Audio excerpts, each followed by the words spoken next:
মুঘল আমলে বাংলা সমৃদ্ধির সেই স্বর্ণযুগের সত্যি মিথ্যা। মুঘল আমল নিয়ে আমাদের চোখে ভাসে দিল্লি, আগ্রা, লাহোরের ছবি। কিন্তু আপনি কি জানেন মুঘল সাম্রাজ্যের সবচেয়ে ধনী প্রদেশ ছিল অ্যাকচুয়ালি বাংলা?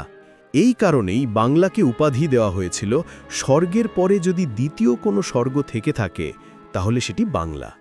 কিন্তু এই স্বর্ণযুগ কি সকলের জন্যই ছিল? এই সমৃদ্ধি পেছনের সত্যি কি, নাকি এর একটি অন্ধকার দিকও ছিল? মুঘলরা বাংলাকে তাদের দুধের গাভী, the milk cow of the empire হিসেবে দেখত। সম্রাট জাহাঙ্গীরের আমল থেকেই বাংলা মুঘল সাম্রাজ্যের বৃহত্তম রাজস্ব প্রদানকারী প্রদেশে পরিণত হয়। কৃষি ও রপ্তানি, এখানকার কৃষি ছিল অসামান্য। বিশেষ করে রেশম, সুতির বস্ত্র বা মসলিন, চিনি ও লবণের মতো রপ্তানিমুখী পণ্যের চাষ ছিল বিশ্বমানের। বাংলা এই সময়ে এশিয়া ও ইউরোপের প্রধান বস্ত্র উৎপাদনকারী কেন্দ্র ছিল। রাজস্বের হার ছিল অত্যন্ত বেশি। স্থানীয় জমিদার ও আমলারা মুঘলদের প্রতিনিধি হিসাবে কঠোরভাবে রাজস্ব আদায় করতেন।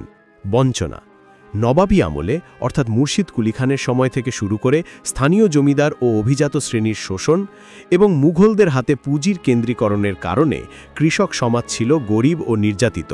এই শোষণ এত তীব্র ছিল যে এই সময় দেখা যায় কৃষক বিদ্রোহের ঘটনাও। সংস্কৃতি, ভাষা ও স্থাপত্যের বিকাশ, অর্থনৈতিক শোষণের এই অন্ধকার দিকের পাশাপাশি মুঘল আমলে বাংলার সাংস্কৃতিক বিকাশ ছিল উল্লেখযোগ্য। শান্তি শৃঙ্খলা, সুবাদার শায়েস্তা খান এবং মুর্শিদ কুলি খানের মতো শক্তিশালী শাসকের কারণে বাংলায় শান্তি শৃঙ্খলা বজায় ছিল, যা বাণিজ্য ও শিল্পের বিকাশে সহায়ক হয়। মিশ্র সংস্কৃতি, শান্তি শৃঙ্খলা রক্ষার ফলে বাংলায় একটি মিশ্র সংস্কৃতি গড়ে উঠেছিল, মিক্সড কালচার। স্থানীয় বাংলা সংস্কৃতি ও ভাষার সাথে মুঘল, ফার্সি ও তুর্কি প্রভাবের মিশ্রণ ঘটে। এই সময়েই বাংলা ভাষা ও সাহিত্যের প্রভূত বিকাশ ঘটে। স্থাপত্য, ঢাকা, জাহাঙ্গীরনগর এই সময় রাজধানী হিসেবে গুরুত্ব পায়।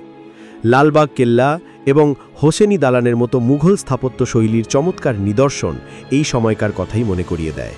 তাহলে মুঘল আমলের বাংলা ছিল সমৃদ্ধির একটি জটিল চিত্র। এটি ছিল একটি প্যারাডক্স। একদিকে অপ্রত্যাশিত অর্থনৈতিক প্রাচুর্য ও সাংস্কৃতিক মিশ্রণ, অন্যদিকে সেই প্রাচুর্যের মূল কারিগর অর্থাৎ সাধারণ মানুষের চরম শোষণ ও বঞ্চনা। ইতিহাস কখনো শুধু সাদা কালো নয়, এটি বিভিন্ন শেড অফ গ্রে নিয়ে গঠিত। এই জটিলতাই ইতিহাসকে এত মজাদার করে তোলে।